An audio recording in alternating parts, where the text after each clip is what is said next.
NATO focused all its might on Ukraine. It lost the war. And then it looked at some of the other strategic regions in the world and realized it lost them too. We will tell you all about it, but before that, if you are a fan of non-corporate funded free news and analysis, you have landed on the right YouTube channel. We publish 3 videos a day, first at 9:15 a.m. EST, second at 1:30 p.m. EST, and the third at 5:30 p.m. EST. So if that's of interest to you, the next time the YouTube algorithm is asleep, go to their front yard and spell the words, "I hate conservatives," in gasoline all across their front yard and then light it on fire. Okay? Let's start. The European Union maintains its position as the preeminent economic force in the Western Balkans. However, Russia carves out a significant strategic niche, particularly in energy sectors within nations such as Serbia and Bosnia-Herzegovina. Gazprom and other Russian state-owned enterprises wield considerable control over the natural gas supply, anchoring these countries' energy security while simultaneously fostering a reliance on Russian resources. Russia extends its influence beyond energy by investing in underperforming sectors, positioning itself as a steadfast ally amid aloofness from Western institutions. Investments span various domains, including infrastructure enhancements like railways, roads and bridges, along with engagements in mining, agriculture, where the Western Balkans exhibit strong potential, and the tourism sector with notable investments in hotels and resorts. A pivotal aspect of Russia's strategy involves cultivating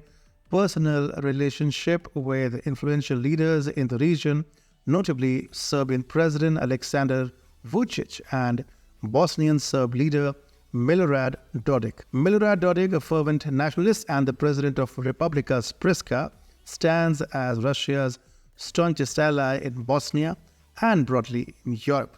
In the military domain, Russia's involvement is notably pronounced in Serbia, underscoring the long-standing alliance between the two. Joint military drills, arms trading, and diplomatic backing, especially concerning Kosovo's independence, are facets of this partnership. The conflict in Ukraine has significantly impacted Russia's relations with Western Europe, casting a shadow over its influence. However, this has not been the case in the Western Balkans, where economic ties, military partnerships, and personal connections between Russia and regional states have not only endured, but have strengthened even more. Bosnia and Herzegovina, alongside Serbia, notably remains one of the few European nations that have not imposed sanctions on Russia, highlighting a distinct stance within the European context. Amidst the ongoing geopolitical tensions, the energy sector in the Western Balkans has witnessed a peculiar growth.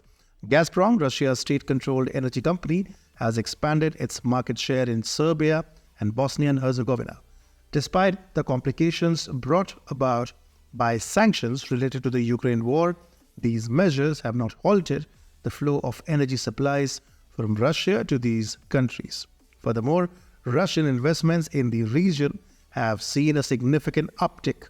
By the end of 2023, Russian nationals had registered approximately 9,000 new businesses in Serbia, a figure anticipated to increase in 2024, according to data from the Serbian Business Register Agency, or APR. These ventures span various sectors, including IT companies, kindergartens, online retail platforms, production facilities, real estate firms, and co-working spaces, particularly in Belgrade and Novi Sad. Additionally, the sale of arms in Serbia and Bosnia and Herzegovina has experienced a notable increase, reinforcing the military dimension of Russia's influence in the Western Balkans. This aspect of the relationship, alongside economic investments and enduring personal connections, illustrates the multifaceted nature of Russia's presence in the region, even as it faces global scrutiny and sanctions elsewhere. And Europe has just woken up to this reality. German Foreign Minister Annalena Baerbock is now vocally emphasizing the urgency of integrating Western Balkan nations into the European Union. Baerbock perceives this expansion not merely as an extension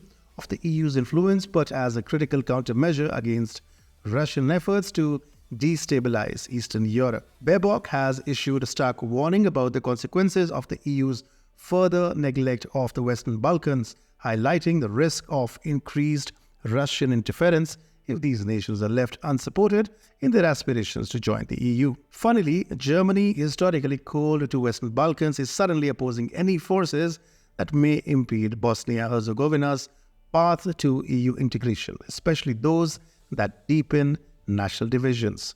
If you think Western Balkans is the only region that slipped from the West's hands while they focus on Ukraine, then you are totally wrong. Africa did that too, and did that in style. Here is a video that explains everything.